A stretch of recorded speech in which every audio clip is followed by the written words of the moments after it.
రాష్ట్రంలో ప్లాస్టిక్ వినియోగం తగ్గించాలనే కీలక లక్ష్యంతో ప్రతి నెల 3వ శనివారం స్వర్ణాంధ్ర స్వచ్ఛాంధ్ర కార్యక్రమం నిర్వహిస్తున్న విషయం తెలిసిందే. దీనిలో భాగంగా పలు జిల్లాల్లో మంత్రులు, స్థానిక ఎమ్మెల్యేలు ఆయా కార్యక్రమాల్లో పాల్గొని ప్రజలకు అవగాహన కల్పించారు. ఆ విశేషాలను ఇప్పుడు చూద్దాం.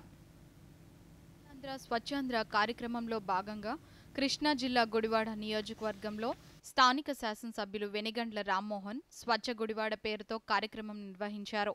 నైట్ శానిటేషన్ డ్రైవ్ విజయవంతానికి వ్యాపారస్తులు సహకరించాలని, నిర్లక్ష్యంగా వ్యవహరించే వారిపై జరిమానాలు విధించేందుకు వెనకాడబోమని అన్నారు. గుడివాడ పట్టణ పరిధిలోని నైట్ శానిటేషన్ డ్రైవ్ను పురపాలక సంఘ కార్యాలయ ప్రాంగణంలో ఆయన ప్రారంభించారు. తొలుత అధికారులతో మాట్లాడిన ఎమ్మెల్యే రాము నైట్ శానిటేషన్ వాహనాలకు జెండా ఊపి ప్రారంభించారు. ఈ సందర్భంగా ఆయన మాట్లాడుతూ స్వచ్ఛ గుడివాడ రూపకల్పనలో భాగంగానే నైట్ శానిటేషన్ డ్రైవ్ ప్రారంభించామన్నారు. ప్రధాన రోడ్ల వెంబడి ఈ స్పెషల్ డ్రైవ్ జరుగుతుందన్నారు.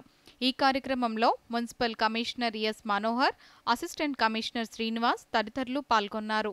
మీరు ఏ రోజైనా కానీ మీకు చెత్త సాయంత్రం కల్లా మీరు ఇచ్చేసి అక్కడ మీకు మిగతా చెత్త ఏమీ లేకుండా చూసుకోవాల్సిన అవసరం ఉంది. ఏదన్నా చిన్నది మిగిలిపోతే మీ బళ్ళ దగ్గర ఎక్కడోసారి జాగ్రత్తగా పెట్టుకుని మళ్ళీ పొద్దున్నే వచ్చినప్పుడు ఇచ్చేస్తాం అనేది చాలా ఇంపార్టెంట్. మీరు అందరూ ఇది క్లియర్గా చూసుకోండి. స్వర్ణాంధ్ర స్వచ్ఛాంధ్ర కార్యక్రమంలో భాగంగా శ్రీకాకుళం జిల్లా వ్యాప్తంగా ప్లాస్టిక్ కాలుష్య నిర్మూలనపై కార్యక్రమాలు నిర్వహించారు.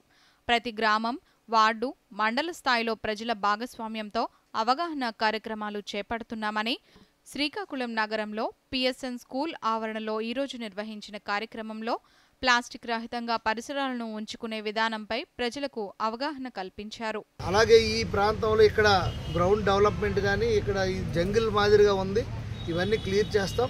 ఈ కార్యక్రమం వల్ల గౌరవ ముఖ్యమంత్రి వర్యులు ఇచ్చిన పిలుపు మేరకు ఈ కార్యక్రమం వల్ల ఎన్నో ప్రభుత్వ స్థలాల్ని ఈ సందర్భంగా మనం బాగు చేసుకోవడం జరుగుతుంది. ప్రజల భాగస్వామ్యంతో పెద్ద ఎత్తున శానిటేషన్ కార్యక్రమాలతో పాటు అవగాహన కార్యక్రమాలు ఏర్పాటు చేయడం జరుగుతోంది.